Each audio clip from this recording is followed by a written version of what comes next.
Isaac Drake didn't move into the new neighborhood looking for trouble.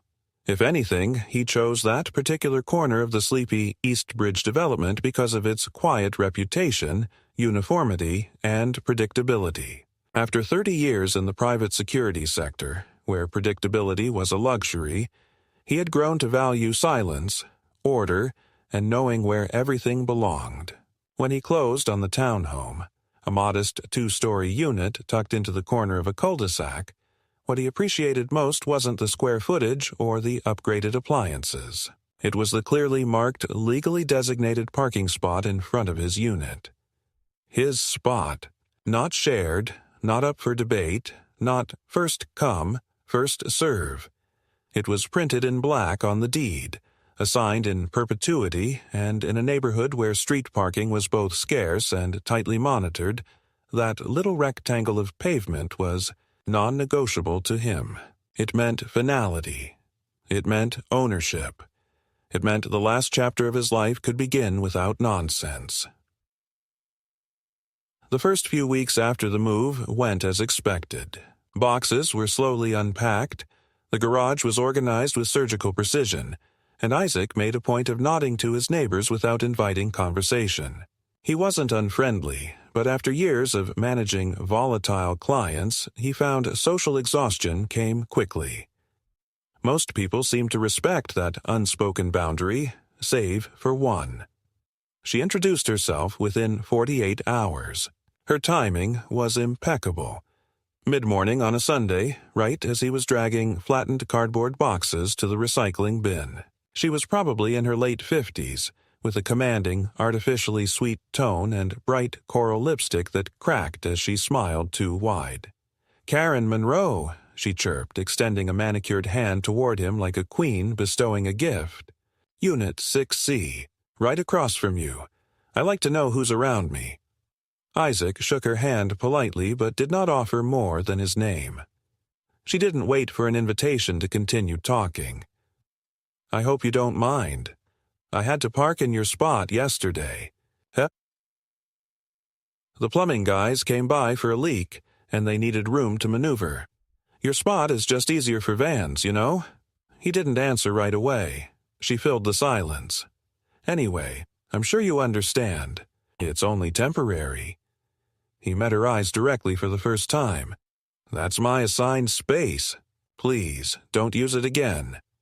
Her smile froze for a beat, but she quickly recovered with a light laugh, waved a hand, and muttered something about neighborly flexibility before excusing herself. Isaac stood still for a moment, watching her walk away, her movements sharp and too loud for the stillness of the street. It wasn't an argument, but it didn't feel settled either. That was the problem with people like her. They didn't hear no as a boundary. They heard it as a delay. Over the next 2 weeks, Isaac noticed her SUV, a pale blue monstrosity with stick-figure family decals on the rear glass, parked in his spot no fewer than 4 more times. He made a point of documenting each incident with time-stamped photos. On the second occasion, he left a firm but civil printed note under her wiper. "Please respect the assigned spaces as designated in your property contract. This space is not for guest or overflow use." The note was gone the next morning. Her car remained. He spoke to her once more in person. This time he caught her exiting the vehicle just as he arrived home. "I've asked you not to park here," he said, even-toned but firm. "It's not a shared space. If this continues, I'll have it towed." She didn't even blink. "That's a bit dramatic, don't you think? There's nowhere else for me to go when my kids visit. I'm not asking for the moon." "It's not your space to ask for," he said, and walked inside. 2 days later, his car was gone. At first, Isaac assumed it had been stolen. It wasn't until he contacted the police and they confirmed it had been lawfully removed at the request of a resident claiming unauthorized parking on private property that the picture began to sharpen. Karen had called a tow company. She had filed a complaint and, unbelievably, marked his spot with a temporary paper sign that read 6C Reserved. Worse, the management office had no immediate staff on site, and weekend disputes were logged for later review. It took 2 days, 3 phone calls, and 1 in-person visit to the towing yard to recover his vehicle and clarify ownership. He left the yard with more than his car. He left with a copy of the tow request, signed by Karen Monroe, and a quiet, simmering resolve. He didn't lash out. He didn't post about it online or demand a meeting with the other residents. Instead, he filed a formal written complaint with the residential committee, complete with documentation, photos, timestamps, and legal property references. The committee issued a general warning to all residents about respecting designated spaces, but did not name her directly. They suggested neighbors work conflicts out with civility. No one knocked on his door to apologize. Karen continued as if nothing had happened. Then came the petty tactics. Isaac began to notice that his mailbox was occasionally left open after mail delivery, even though he habitually closed it. His recycling bin was turned upside down on collection days. Once, he found small scratches along the passenger side of his vehicle that hadn't been there before. He couldn't prove anything, and that was the point. It was all designed to frustrate him into reacting. Isaac didn't flinch. He did what he always did when things turned tactical. He watched, waited, and gathered facts. What Karen didn't understand, what she hadn't yet learned, was that Isaac had spent 3 decades in environments where misdirection, escalation, and dominance were daily tools of survival. He wasn't a man prone to loud confrontations or impulsive revenge. But he was patient. And when he moved with purpose. On a Tuesday morning, well before sunrise, he returned home after a supply run and saw her SUV once again occupying his space. She wasn't even subtle anymore.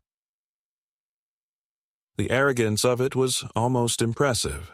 He parked further down the block and walked the length of the cul-de-sac back to his unit, his steps silent on the pavement. There, standing at the edge of the space that had once represented peace of mind and simple order, he looked at the tires, the license plate, the spotless bodywork. And then he looked beyond it, downward beneath the concrete, and began to think like an engineer again. He wasn't interested in revenge. He was interested in boundaries, literal ones. When people took things from you through disregard, the law wouldn't always protect you. But physics would. Hydrology would. And if the earth beneath Karen's tires couldn't hold her weight, then perhaps, just perhaps, she would finally learn where she didn't belong. He had made a plan. Not impulsively, not out of anger, but out of the deep, patient understanding that if someone insisted on stepping over your line again and again, the ground beneath them should shift, just enough. And so, the next time she parked, there would be the last.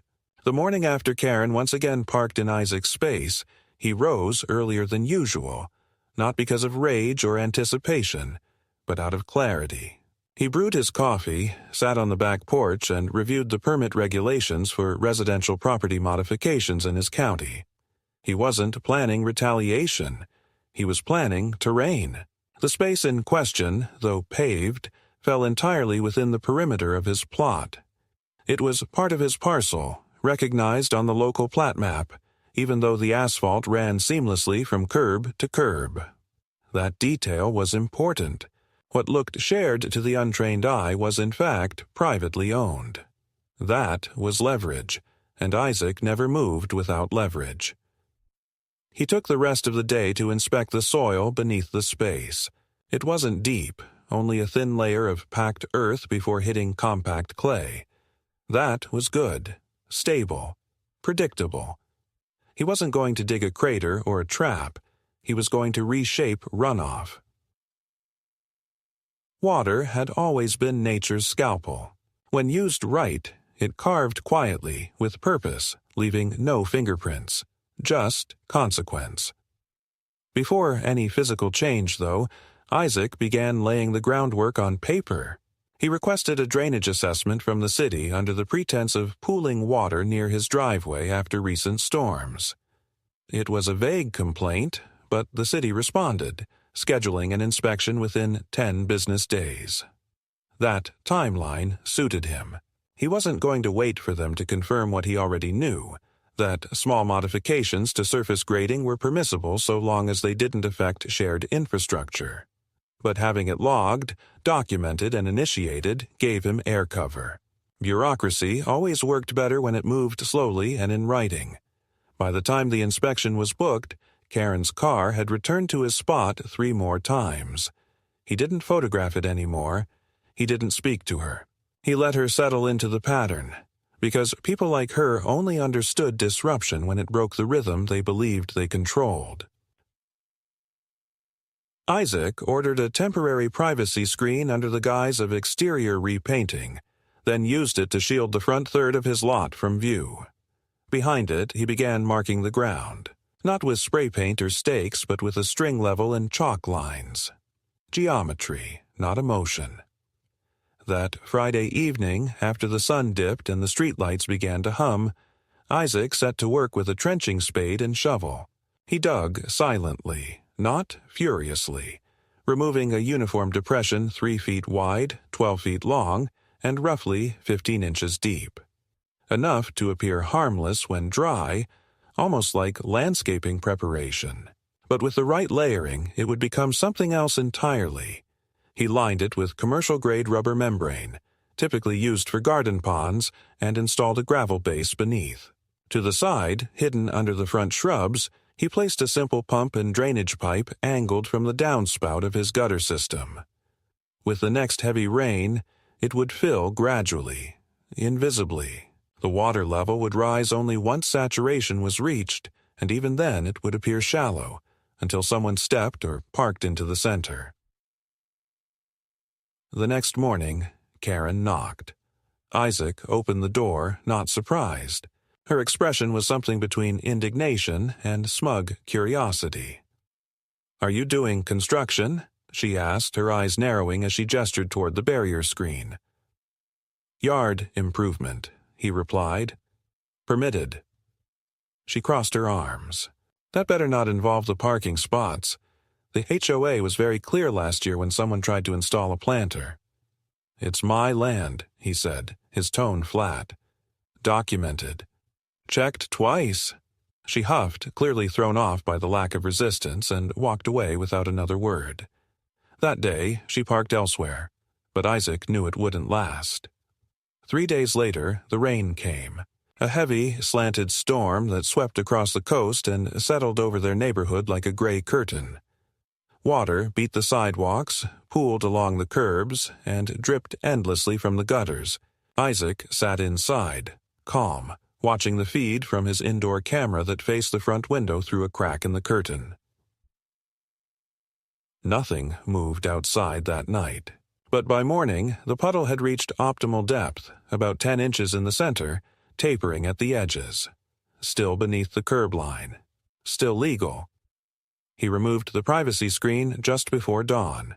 The pit was now just a dark, reflective patch that looked like fresh asphalt, or perhaps a shallow rain puddle. It didn't invite curiosity. It simply waited. By 10 a.m., Karen's SUV was there. Isaac saw it through the front window, settling nose out in the space as if nothing had changed. She must have believed the rain had left behind some puddling, which was hardly uncommon. What she couldn't see, was the slow tilt of her right rear wheel as the edge of the depression gave slightly beneath the weight of her vehicle. Not enough to panic, just enough to make exit difficult. The vehicle sat lower now, like a crouched animal, its center of gravity shifted. By noon, the sun returned, and with it the slow drying of surrounding pavement. The depression, however, retained its water. Karen returned outside after lunch, purse slung across her arm, ready to drive off to wherever her world spun next. But when she opened the car door and stepped inside, the SUV didn't respond the way she expected. The tires had lost traction.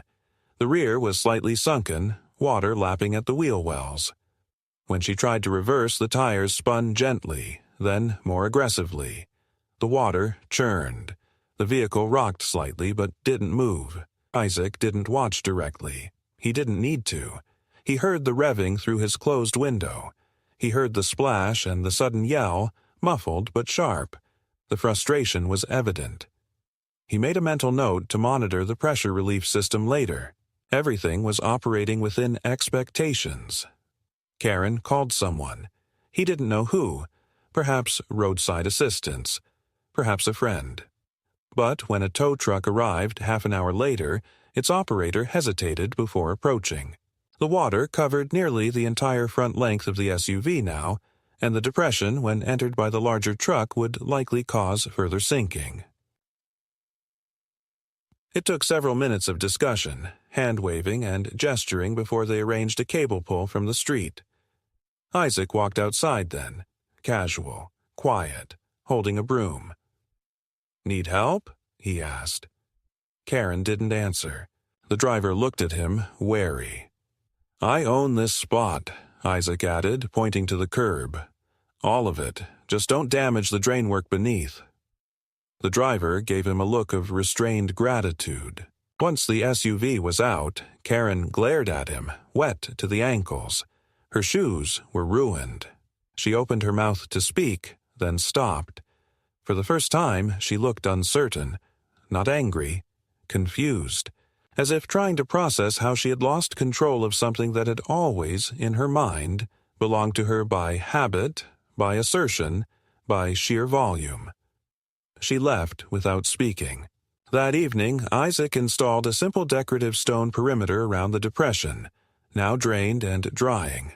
It wasn't much, just a ring of flat rock, some mulch, a few drought-resistant plants. He left a small placard. Stormwater collection zone. Do not obstruct. It was all perfectly legal. It was all quietly documented. And now it was no longer a parking space. It was something else. Karen didn't park there again. The next morning brought an unfamiliar stillness to the street. Not the calm kind, but the dense, waiting kind. The kind that came just before a thunderclap. Isaac stepped out onto his porch not with pride or triumph, but with the quiet detachment of a man who had simply finished a task. The converted parking space, now a legally sound stormwater retention feature, looked serene in the early light. Its gravel edges were clean, the surrounding soil undisturbed, the plants positioned with unassuming symmetry. It blended into the landscape in a way that didn't demand attention but denied intrusion. Across the street, Karen's SUV sat one house over, parked half on the curb, half on a patch of grass that didn't belong to her. A petty act, he assumed, meant to demonstrate she hadn't been beaten, only redirected. But Isaac knew better. The geometry of confrontation had shifted, and Karen, for all her bravado, was now reacting, not dictating. He expected a retaliation. Not right away, but soon. People like Karen didn't absorb lessons. They reframed them. In her mind, this wasn't about boundary enforcement or property law. It was about a man publicly undermining her authority. That kind of wound festered. And, true to pattern, she didn't retaliate directly. She started through channels, which was more dangerous in many ways. 3 days after the SUV extraction, a white envelope arrived in Isaac's mailbox. Standard legal size, no return address, but with an official county seal. Inside was a formal notice of complaint filed with the Department of Code Enforcement, alleging that the unauthorized excavation on Isaac's property created a public hazard and posed a risk of mosquito breeding and water contamination. He read the document twice, not out of surprise, but to absorb its tone. It wasn't hysterical. It was precise, deliberate, citing specific environmental codes and referencing photographs. This wasn't amateur harassment. Someone had coached her, or perhaps she had contacts in the municipal offices who knew how to structure the language to force an inspection. Isaac did not panic. He photocopied the letter, logged the date, and added it to the already growing file he kept in his home office labeled 6C Parking Dispute. He then pulled up the permit record from the city's website, his original inquiry, their inspection log, and the email thread confirming his compliance with runoff guidelines. He printed all of it, clipped it together, and set it on his entry table. When the inspector came, and he knew one would, he'd be ready, not combative, not paranoid, just methodical. The visit occurred 4 days later. A silver sedan pulled up around 10 a.m., and a woman in a navy polo and municipal ID badge stepped out. She was in her early 40s, neutral in demeanor, and approached the door with a clipboard in hand, not a confrontation in her eyes. Isaac opened the door before she knocked. "Mr. Drake?" she asked. "Yes." "I'm Jessica Fielding, Code Enforcement. We received a complaint about a possible unpermitted structure or alteration to your front lot. Would you have time to walk me through what you've done here?" He nodded once, grabbed the file from the table, and stepped outside with her. Together, they reviewed the depression, the drainage piping, the plantings, and the proximity to the sidewalk. She measured distances, took photos, asked pointed but fair questions. Isaac provided her with the documents he'd prepared and stood silently as she reviewed them on site. She made no comment about Karen, and he didn't mention her. That omission, unspoken but mutual, was part of the professional decorum both understood. After 20 minutes, she closed her clipboard. "From what I can see, you're in the clear," she said. "I'll file the follow-up to close the case. If you receive another notice, just reference this inspection ID." Isaac thanked her without smiling. She left. He returned inside, made a note on his calendar, and continued his day as if it had never happened. But the escalation wasn't over. A week later, a different sort of letter arrived. This one not from the city, but from a private legal firm. It was addressed directly to him and carried Karen's name on the cover page of an included complaint. She was pursuing civil damages, claiming reckless endangerment due to intentional concealment of a hazard, and seeking reimbursement for towing costs, vehicle cleaning, and emotional distress. The letter lacked legal teeth, but its purpose was psychological. It was bait. A provocation designed to lure Isaac into a public counterattack or rash statement that could be used against him later. He didn't respond. Instead, he retained a local attorney he'd used years earlier for contract work, an older man named Harris, precise and deeply familiar with the tedium of property disputes. Harris reviewed the letter and shook his head slowly. "She's fishing," he said.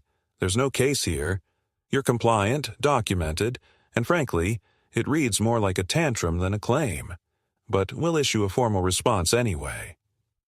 Isaac didn't ask for more. He simply paid the retainer and returned home.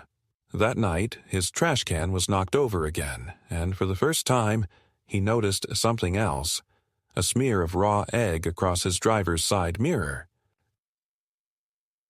Small, childish, and calculated to aggravate. Isaac didn't clean it immediately. He left it until morning, took photographs, then calmly wiped it off without a word. The neighborhood was quiet that day, as if holding its breath. He began to sense it, eyes watching, conversations that stopped when he approached, subtle shifts in tone. Karen wasn't just retaliating, she was campaigning. Within days, a neighbor, one he hadn't spoken to more than twice, knocked on his door and casually mentioned that some people were saying Isaac had dug a moat to trap the people's cars. It was couched as a joke, but the insinuation was clear. Isaac nodded politely, offered no correction, and closed the door. He had lived long enough to know how rumors grew legs. But something else happened, something he hadn't planned. Quietly, unexpectedly, a few of the other residents began to warm to him, not in defiance of Karen, but in subtle alignment. A couple across the street, both retired, nodded more readily when they passed. Another neighbor, a young father who walked his dog at sunrise, paused one morning to say, I get it, man. You handled it better than most would have. They didn't take sides openly. They didn't confront Karen, but the undertone shifted. Isaac wasn't the odd recluse with a vendetta. He was someone who had drawn a line and enforced it smartly. Karen noticed. Her moves became more erratic. Loud phone calls outside, muttered complaints within earshot of passers-by, passive-aggressive notes placed in the community bulletin box, none of them signed, but all carrying her tone. She began to park her SUV half in, half out of spaces, blocking driveways temporarily before pulling away. Her authority, once assumed, had fractured, and now, with each attempt to assert control, she revealed how little she had left. Isaac didn't escalate. He maintained his routine. Yard work on Sundays, grocery runs midweek, quiet evenings on the back porch. But he did make one change.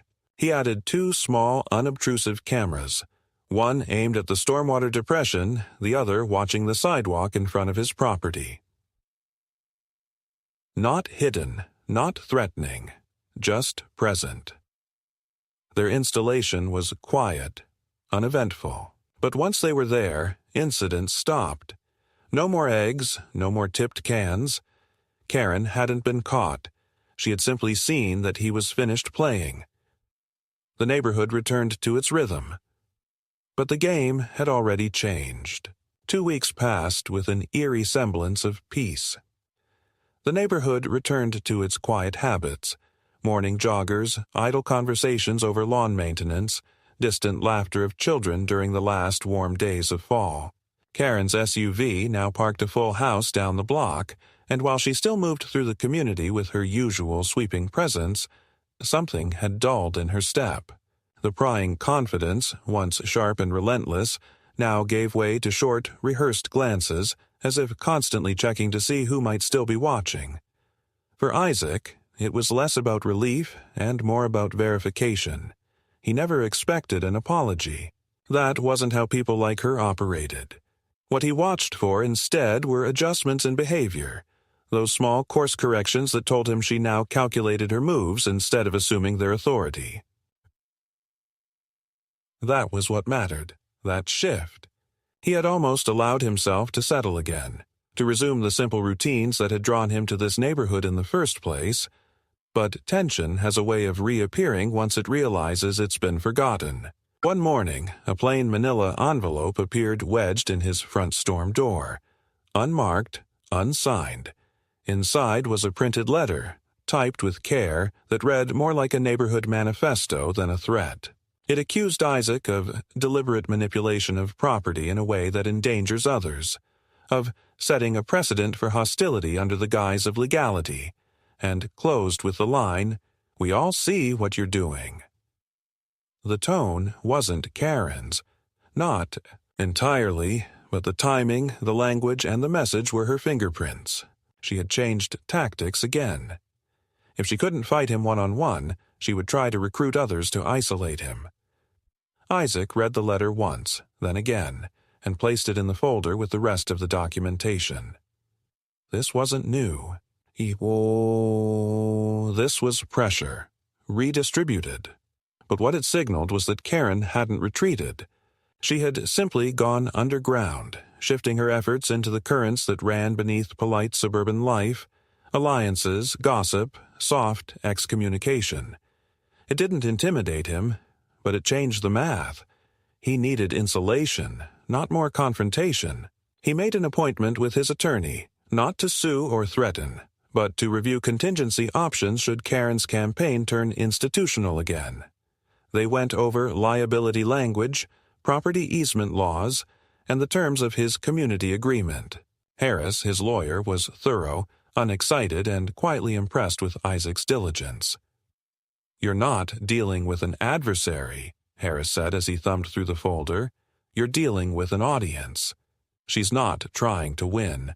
She's trying to perform." The insight landed harder than expected. Karen wasn't driven by property lines or legal outcomes. She was driven by narrative. She needed the role of a victim, needed someone to stand as her antagonist. Without that contrast, her grievances dissolved into irrelevance. And for all her effort, Isaac had refused to play that part. He'd spoken only when necessary, documented everything quietly, followed procedures, and corrected through systems. In a sense, he had denied her the drama she craved, and that, perhaps, was the greatest provocation. Still, the letter raised a deeper question. Who had Karen recruited? Who had begun to see Isaac not as the calm man maintaining his rights, but as the spark in a now public dispute? One neighbor? Maybe two? Or was the ground shifting more broadly beneath his feet? He needed to know. He began paying more attention to the subtle details of his block: trash bins placed closer to his driveway than usual, side glances during morning walks, hesitation in returning waves. The signs weren't overt, but they accumulated like dust in corners, insidious because of their ambiguity. And yet, despite the whispers, despite the letter and the efforts to box him in socially, no one could accuse him of anything concrete. His stormwater feature remained within code. His communications were minimal and neutral, his documentation airtight. But then came a more direct move. On a quiet Tuesday afternoon, as Isaac returned from a routine grocery run, he found two uniformed men standing by the edge of his front yard, county workers from the utilities office. They weren't aggressive, just confused. One held a clipboard, the other a metal pipe probe. "We received a service ticket," one explained, claiming there was a leak coming from under your gravel feature, ground saturation, possibly affecting the sidewalk. Isaac blinked. No rain had fallen for 8 days. The gravel was dry. There was no water movement. The claim was a lie. He said nothing, simply stepped forward, invited them to inspect the area as they pleased. He watched as they tested the soil with their instruments, took notes, and slowly began to exchange skeptical glances. "There's nothing here," the first one finally said. "Not even a sign of runoff." Isaac waited for the conclusion to be written, signed, and quietly asked for a copy. They obliged, gave him a nod, and left without incident. This, too, went into the folder. But something inside him changed. Not in anger, but in finality. He understood now that no matter how carefully he stayed within the lines, Karen would never stop. She didn't need a reason. She needed conflict. She was addicted to the process. The complaints, the gestures of offense, the game of escalation. Even without outcomes, she'd continue. And as long as he lived near her, proximity was provocation enough. He didn't want to play her game, but he couldn't just retreat. That would cede ground, and Isaac wasn't a man who yielded to pressure. He had to change the equation entirely, and that meant removing the element she still clung to, his presence as her foil. And so, he quietly began making calls, not to attorneys or officials, but to contractors, surveyors, and eventually to a private land appraiser. He was not selling his home. That would be reactionary. But he was preparing options, considering the long game. If the price was right, if the buyer was suitable, if the future held the promise of clean space, maybe the best way to win was not to outlast Karen, but to leave her fighting shadows in an empty ring. But not yet. Not before the final move. Not before he made absolutely certain she understood, one last time, how far she'd already lost. The first sign that Karen was preparing her next move didn't come in the form of another complaint or passive-aggressive letter. It came through silence. Not the kind that signals retreat, but the measured, unnatural quiet of someone recalculating, reformulating, pulling back not to surrender but to relaunch from another angle. For 5 days, Isaac noticed her absence in ways that only close observation could allow. Her SUV, previously a daily fixture, was missing from the block entirely. Her porch light remained off even after dusk. The usual deliveries that once arrived with clockwork precision, groceries, dry cleaning, the occasional oversized box, had stopped. She had gone underground again, and that alone was more telling than any noise she could have made. Isaac had seen it before in other environments, different cities, less residential contexts, people who disappear just long enough for others to relax, then return with renewed venom. When she reappeared, she didn't come to his door or initiate direct conflict. She held a clipboard. That was the first detail he caught from his second-story window. She was walking with someone, mid-30s, clean-cut, wearing khakis and a branded polo with a private pest control logo. They moved from house to house but always paused longer in front of Isaac's. He didn't go outside. He didn't need to. He watched her gesture toward his stormwater feature, pointing as if describing a hazard. The technician nodded occasionally, jotting notes, but his posture remained neutral. After a few minutes, they moved on. The next morning, a bright orange Notice of Investigation tag appeared staked into the soil by the stormwater depression. It cited concerns regarding standing water as a vector for insects and public nuisance. No citation. No fine. Just visibility. A theatrical move meant to show the neighborhood that something was wrong. Isaac removed the sign, scanned it, logged the time, then placed it in his growing archive. He made no call to Karen. He made no statement on the community board. Instead, he filed his own notice with the county, requesting a formal inspection. He cited interference, misrepresentation, and unwanted third-party tampering. It wasn't enough to push back against the noise. He needed to redirect it into formal channels, where it would be scrutinized under procedures, not gossip. The inspector arrived 3 days later, this time accompanied by a local environmental health officer. Isaac walked them through the drainage mechanism, showed them runoff pathways, presented maintenance logs for the gravel filtration layer, and provided printed records of precipitation levels since the last rainfall. Everything was cataloged. Everything was clean. The health officer, initially skeptical, left impressed. The inspector, too, acknowledged the efficiency and clarity of the design, even taking notes for potential adaptation in other properties within the flood-prone parts of the county. Before they left, the officer glanced back toward Karen's property. Her curtains had parted slightly, the way they always did when she watched uninvited. "Is she always that involved?" the officer asked with a half-smile. Isaac didn't answer directly. "She's invested in the neighborhood." They laughed softly, shook hands, and left. It should have ended there. It didn't. The next wave of escalation wasn't administrative, it was psychological. Karen understood now that city departments, inspectors, and formal complaints had failed her. So she turned back to the people. She began walking her dog past Isaac's property, slowly, deliberately, stopping to linger near the edge of his gravel perimeter. The dog, a small, irritable terrier, would urinate on the stone every time. She said nothing, made no eye contact, but the act was intentional, rehearsed. On 2 occasions, Isaac found plastic wrappers, snack bags, candy paper, tucked beneath his shrubs, as if dropped accidentally but always too neatly wedged to be unintentional. Then came the false friendliness.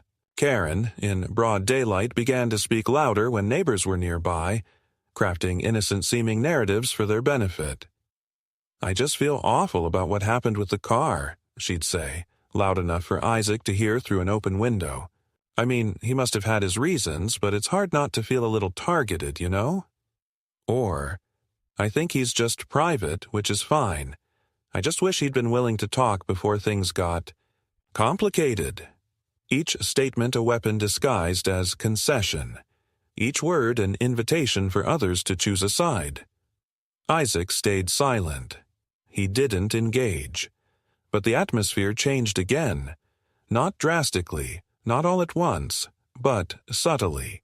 The young father who used to offer a nod now just kept walking. The retired couple across the street delayed their evening walks until well after sunset. Conversations fell quiet when Isaac passed by. And even though he knew the narrative was fabricated, The sense of alienation was real. Then came the crossing of the line. It was a Tuesday night when Isaac stepped outside after dinner to check the timer on his landscape lighting system. The sky was clear, the air crisp with early autumn. He rounded the edge of his front yard and froze. Sitting at the base of his mailbox was a small pile of shattered glass. Wine bottle fragments scattered deliberately in a semicircle where someone would place their foot to retrieve mail. He stared at it for a long moment, not moving, not touching anything. No camera had caught it. He hadn't aimed them that low. It was just below his field of surveillance. That, too, told him something. Whoever did it understood exactly where his awareness stopped. He went back inside, grabbed gloves, a broom, and a dustpan. He didn't document it. Didn't add it to the folder. This time, he understood. Documentation wasn't the message anymore. Presence was. At 3 a.m, Isaac left his house and walked the perimeter of his property. No camera, no flashlight. Just movement. He repeated the circuit twice, slow and deliberate. Anyone watching would know he was awake. That his awareness didn't switch off with the porch light. The next night, he left the same lights on but didn't appear outside. The routine was broken. He made himself unpredictable. And then, finally, he returned fire. Not through sabotage, not through noise, but through precision. He hired a landscape consultant, an unassuming man in his 50s with a quiet demeanor, under the pretense of enhancing water management efficiency on the property. Over 2 afternoons, they deepened the stormwater depression slightly, adjusted the gravel layers, and replaced the previous plants with denser native ground cover. The result was more secure, more legally sound, and, crucially, completely revalidated by a new inspection. It was a reset. It buried the previous conflict beneath a new layer of official approval. But the consultant also suggested something unexpected: the installation of a shallow aesthetic channel, a dry creek bed leading away from the depression toward the edge of the property. Entirely decorative, entirely compliant. But visually, it looked like a natural barrier. Karen noticed immediately. Within hours of its completion, she stood across the street, arms folded, lips tight, watching as the final stones were set into place. The implication was obvious. The line had not only been drawn, it had been landscaped. 2 days later, Isaac received a letter in his mailbox. No envelope, no signature, just 5 words printed in sharp black ink. "You think this is over?" He read it once, folded it, placed it in the folder, and poured himself a glass of water.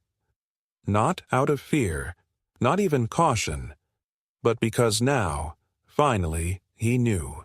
Karen had reached her limit, and she was about to learn he hadn't even started. The letter hadn't surprised Isaac. Not the tone, not the timing, not even the absence of a signature.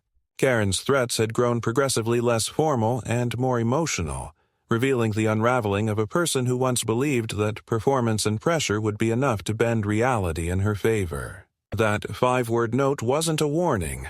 It was a confession.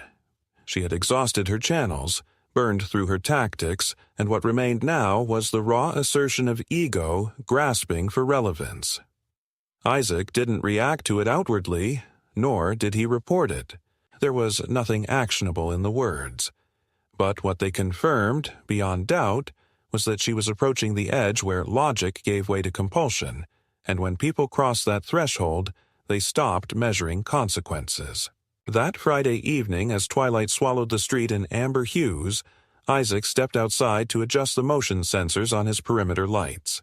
There had been a power flicker the night before, and though everything rebooted normally, he had grown too methodical to leave such things unchecked.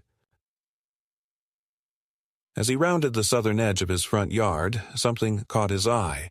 3 small white flags staked just inside the gravel boundary of the stormwater feature, each marked with a red dot.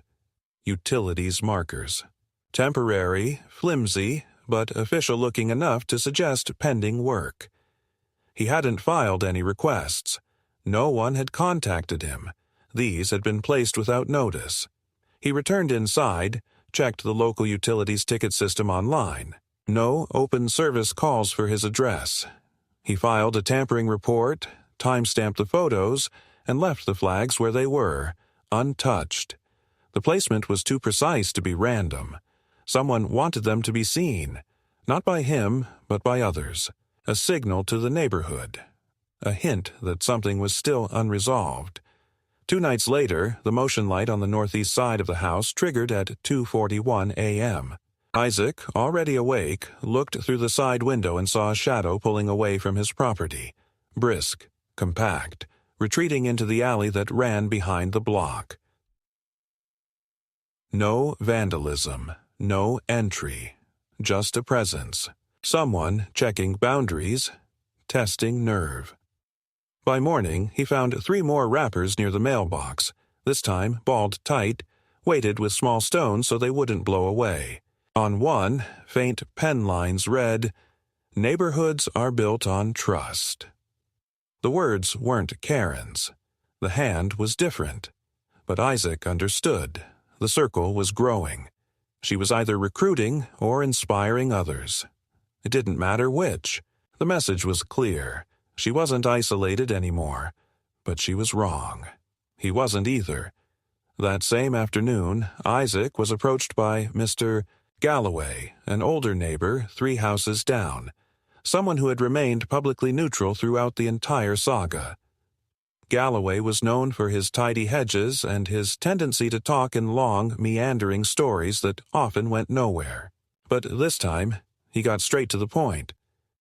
"I saw her out there last night," he said quietly, jerking his chin toward Karen's home. "Just standing by your yard, watching." Arms crossed. Looked like she was waiting for something. Isaac nodded. Galloway hesitated, then added, "She used to come after my wife about our porch light being too bright. That was 4 years ago. Didn't stop until I threatened to call my lawyer." That was all. He walked off, but it wasn't nothing. It was the first unprompted confirmation that Karen's pattern went deeper than just one dispute. The neighborhood, long content to whisper, was beginning to break ranks. Isaac acted quickly but without spectacle. He sent his attorney copies of the utility flag incident, the wrapper messages, and a new log detailing nocturnal activity near his property. He didn't ask for a cease and desist order yet. Instead, he instructed Harris to draft a letter of formal notification to be delivered via courier directly to Karen's residence, informing her that any further interference, false reporting, or contact, direct or indirect, would constitute harassment and would be responded to through immediate legal channels. The letter was delivered the next morning. Karen didn't open her door to receive it. The courier left it taped to the front door. By sunset, her SUV was gone again. 2 days passed. No noise, no eyes watching from curtains, no wrappers. The calm was tense, artificial, the way wind dies before a tornado. It broke on the 3rd night. At 3:27 a.m., the motion light on the western side flared. This time, Isaac was waiting. He had re-angled the camera lenses earlier that day, recalibrated their fields of vision, and installed a 3rd temporary unit to cover the mailbox and walkway in full. The feed showed a hooded figure stepping onto his gravel path, pausing near the creek bed, and bending down to remove one of the decorative stones, one of the corner markers anchoring the feature. In real time, Isaac slipped on his shoes, opened the front door without sound, and stepped outside. The figure jerked upright, startled by the sudden shift in lighting, the click of the door. Karen. No mask, no pretense. Oh. Just her, clutching the stone in her hand like a prop she hadn't rehearsed how to drop. They locked eyes. She didn't run. She didn't speak. He didn't yell. He didn't threaten.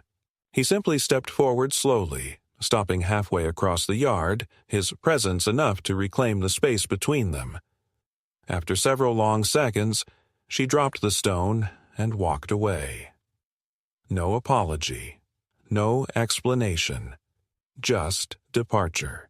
By the time the sun rose, Isaac had emailed the footage to Harris, filed a report with local law enforcement, not as a criminal complaint but as an official record of trespassing, and scheduled a service to reseat and permanently affix the decorative markers with weatherproof epoxy. He wasn't angry. He was finished. Karen didn't return. Not to his yard, not to the edges of his property, not even visibly to her routines. The SUV appeared again days later but stayed parked 2 houses down. Her blinds remained shut, and slowly the neighborhood returned to its earlier quiet, not because the conflict had vanished, but because it had been resolved in full view, without performance, without spectacle. Isaac hadn't raised his voice once, but he had answered every question she'd asked with silence, structure, and unflinching resolve. And now there was nothing left to say. Weeks passed. The days grew shorter, the wind colder, and the once tense energy that had pulsed through the neighborhood like a quiet electrical current slowly dissipated into the steady rhythm of winter preparation.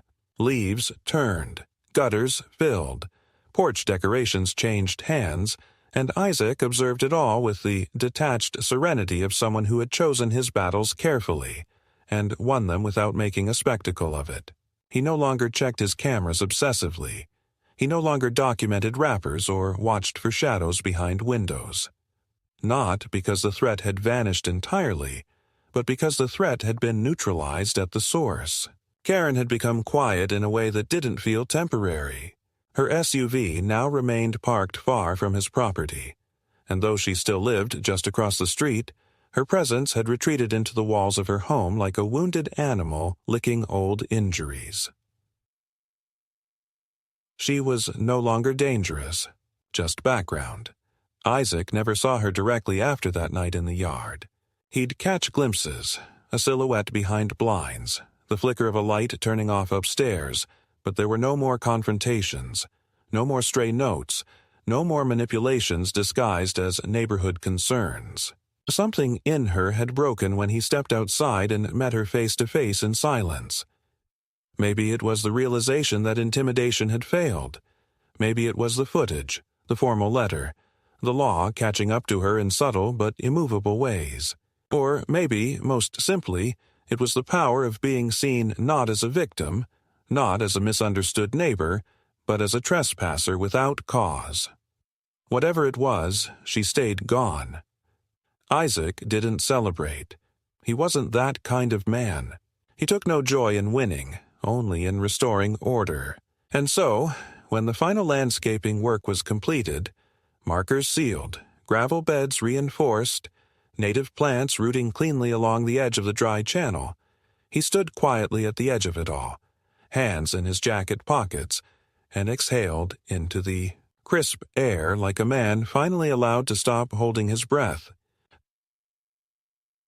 1 week later, a small envelope appeared in his mailbox. It wasn't official. No threats, no agency letterhead, no aggressive declarations. Just a folded card.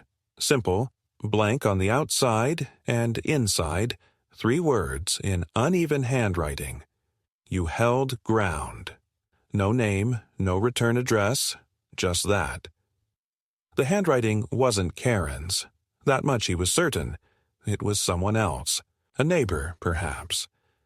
A quiet witness who had seen the whole ordeal unfold, uninvited and unasked, and who had decided that silence wasn't the only currency in a neighborhood like this. Isaac placed the card in the same folder as everything else, then filed the folder away in the back of his filing cabinet. Not to be forgotten, but to be archived.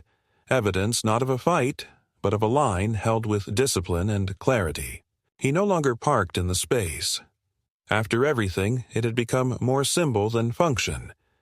He kept his car in the garage now where it was out of view and out of reach. The gravel depression remained intact, its purpose now both aesthetic and structural. It no longer needed to catch rain or support an argument. It was just part of the land. Calm, still, and absolutely his. The neighborhood eventually moved on. A few people became warmer. A couple waved more readily. Mr. Galloway stopped by once to offer extra firewood, and the young father from 2 doors down brought over homemade bread, shrugging when Isaac raised an eyebrow. "Some of us saw what happened," the man said simply. "You didn't flinch. People respect that." Isaac thanked him, said little else, and closed the door with the same quiet finality that had defined his every move since the beginning. And Karen? She stayed quiet. No moving trucks, no new cars, no signs of departure, but she no longer lingered outside.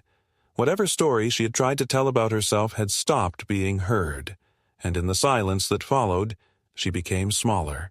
Not in stature, but in consequence. Isaac resumed his routines. He walked at night, sipped coffee at dawn, trimmed the hedges with mechanical precision, and watched the world unfold on its own terms. He hadn't set out to change anything. He hadn't tried to teach lessons. But boundaries, once enforced with clarity, had a way of writing their own conclusions. And in the end, without shouting, threats, or noise, she never parked in his spot again.